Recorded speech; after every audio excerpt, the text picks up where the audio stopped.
Hey, welcome in to an edition of Almost the Weekend here at Tony Talks Trash About Music. And tonight, I think one of the things I want to do is put a focus on a record. We did it on the Gordon Haskell record, which I thought it was a very overlooked record. And I'm going to turn my attention to one that Omnivore tried to reissue and did reissue in 2016. I actually have one that was done before that, but I'm talking about the Straight Records oddity that you don't hear much about. Uh, Farewell Aldebaran, the record by Judy Henske and Jerry Yester. You see the picture here, wonderful on the back. It's just a Straight Records deal here, and let me read you some of the credits here in the middle if they have it. John Forsha played on it. David Lindley played on it early. Ry Cooder was on it. Joe Osborne, of course. Zal Yanovinsky, which is kind of funny because Yao was the one that Mr. Yester had replaced when Yao got upset with the Lovin' Spoonful and split from the band. Jerry was the one that came in.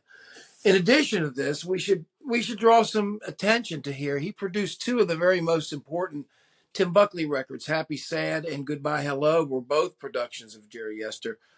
Beautiful production. The thing that I find consistent with some of that music, at least the first of those two records, the second was a little more moody and less that way, was the extensive use of keyboards, more in the form of a clangy keyboard like a harpsichord or a clavinet. You hear both of those. You also hear a celeste. You hear different sounds here, and what a record. And it doesn't surprise me that it really sank without a trace. This was looked at like a pet project for Straight Records. I guess it was something that it had to be Herb Cohen would have loved it.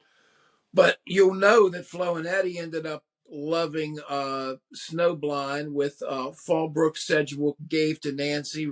If you haven't heard that song, you should listen to that. There are a couple songs on this. Not only are there a couple songs that are unforgettable on this, but the consistency of the songs are great.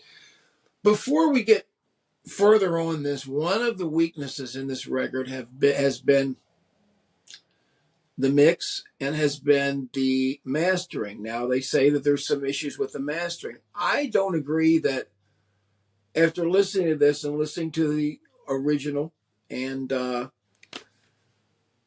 listening to tapes of it, I hear a little more definition in some of the originals. My repressing here is better than the one that I had heard that was done when Omnivore did it in 2016. So mine's kind of in between that. I need to get a copy myself. It's probably insanely expensive. But the songs on this, number one, Snowblind. Then you get this magical hobby horse sounding Fantasyland hit. The vocals are so good. Now, we'll say something about Judy Henske. Judy Henske was mostly known for folk things, and as a folk singer, largely marketed that way. And but on this, there's a theatrical side. There's a really more body, loud, ballsy sound, and especially on Snowblind. I mean, it really spits it out. It's interesting to hear Flo and Eddie kind of try to mimic it, but I mean, she is really, love is nasty, love is so blind, love will leave us all snowblind. It's really it's a fantastic song. Lullaby. After that, you got come. Well, first you got Come Ride With Me, the horses, and you get, that merry-go-round feeling to it, that merry-go-round type of music, the beautiful bells and the sounds that, again, that the keyboards are there. But then you get this really kind of almost morbid lullaby that Judy sings to a baby. It's so dreamy.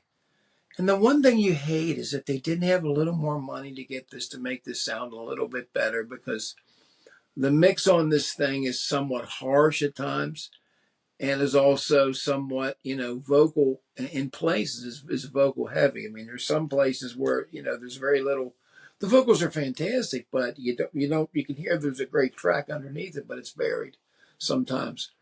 St. Nicholas Hall, of course, was on the Zapped compilation. That's the next song.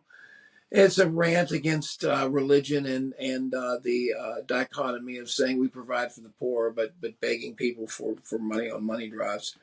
And then I think the ace of the first side, which make caps the first side, the absolutely gorgeous Three Ravens, the chord changes in it. Yes, it's sort of, some of the stuff reminds you of kind of soundtracky stuff, but, and I should mention now the follow-up band. They did have a follow-up band that did from this called Rosebud that I had the CD of at some point. I think I've got it downstairs. I don't know where it is. I don't have those things organized. They're just all thrown in one big lump. I'll be embarrassed to even show you the pile. One day I'm going to sort those out and have that. Let's go to the beginning of the second side. The second side is the one that a lot of people like a lot, the Ode to the Horse Raider. It sounds a lot like Stevie and Lindsay, a lot like that. It's got that rattling kind of pianos with the steel contacts with it. Just beautiful, beautiful stuff. Kind of slap piano. I forget what kind of piano that is. I'm sorry if I don't know the term. One More Time is Jerry's deal. Beautiful song. You get to know the song. It's probably one of the better produced songs, on this. Clear, great vocals, great chord changes. And then you've got Rapture, which is another dreamland picturesque thing. It's amazing that they had this kind of a vision. And if you look at the artwork inside here, it's pretty swirly. That may be there may be a little bit of a hint there, but who knows? But nevertheless, then you get to, that's a beautiful, beautiful track. And then you get to Charity, which is kind of a, some parts of the melody, but what a beautiful melody. The melody is just gorgeous. I mean, she cries, "My name is the Charity. Beware your luck if you'd sail with me. Beware. Come," says the tall ship sailing on the east wind. "Run," says the white sails filling with the west wind. I mean, it's just, there's something about it and the sound of it, but the melody of it is so stoic and so beautiful, and they really pull it off. The only thing I would have done, everybody has their own vision of it, but Jerry was a producer and he decided what he wanted it to sound like. And it does have a lot of reverb heavy on some of these vocals on some of these songs. There's heavy use of it. And, when you layer vocals on that, you know how thick it ends up sounding. Sometimes it swallows stuff, and that happens. And that really happens on the final song, Farewell Aldebaran, which everything's okay until the ring modulator comes in on the third verse, and the vocal, you can hear the vocal and it's like really grinding through. I understand that. Alpha Crucius, lift me up. Alpha Centauri, is it too far to come to die? Too far to die. That's what it is. It's somebody floating out in the, and Farewell Aldebaran. See, she is descending now, starting to slide. The comets cling to her, the fiery bride. She is the mother of the mark and the prize. The glaze of paradise is in her eyes. Her mouth is torn with stars and brushed with wings. She cannot call to us. She does not sing abandoned and bright. Out from Andromeda into the night. Out from Andromeda, flaming she falls. Farewell, Aldebaran. Alpha Crucius, lift me up. Alpha Centauri, is it too far to come to die? Too far to die. You got to get into this, man. I'm telling you, this is a heavy record. It's missed. It's a very hard record to find. You may be able to find some of the, I mean, I still think you can get it because of the reissues, but the original ones that were on straight are very, very scarce. And it's just a very overlooked record. I think it was an underproduced record. I think it was one of these acid cabin records that people just kind of forgot about. There are all kind of great records like this. And I think I have another one here in mind that this reminds me of, in a way, in the reaction to it, and that would be Skip Spence Orr. Now, Skip Spence Orr is way rougher than this. This is a beautiful work. But there are places, I think in the mix where the vocals kind of swallow it up and the reverb swallows it up. And I think people think They're always trying to, put that this was remastered, this was done. The record was as it was. It's beautiful the way it is. Listen to it; it's lovely. Uh, Judy Henske is fantastic. Is very loose on it and sings in so many different guises. She could probably get it. If you looked at between this and the Rosebud and the kind of body stuff that she sang there in this style, it's amazing compared to her other stuff. And Jerry, I think, is an underestimated producer and maker of music. I like the stuff he did with the Spoonful. I like the stuff that he produced. Of course, those records are something else, man. So, but in any event, that's it. I would highly recommend this. This is an unknown gem. Farewell Aldebaran by Jerry Yester and Judy Henske. That's Farewell Aldebaran. Sorry about the ring there. It's psychedelic. Show you the inside here with the words. The words are great, and they deal with a lot of stuff you wouldn't think about, but they have there's a lot of things at the church. Of course, they think it's the drug life. Of course, that's what Snowblind is about.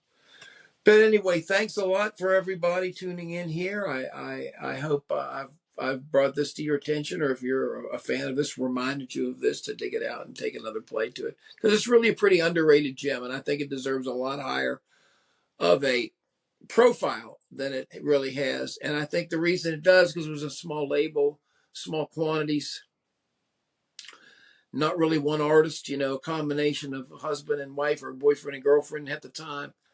And great record. Anyway, we'll catch you next time. Please leave your comments below if you've heard this record, if you like it, or what your reaction is to it. I think the style of it, I think if you like it's a varying style, but it's really a very keyboard heavy and not really a rock record. It's not a typical rock record at all. It kind of skirts to different things. It's got some beautiful stuff, dipping a toe in a lot of different areas, and I think it really shows this guy's multi-talent and the great singing voice of Judy as well, and the musicians that played on this. Anyway, leave your comments below. Sorry I keep blabbing here. Thanks a lot. Have a good evening. Remember to subscribe and hit the like button. Thanks. See you next time.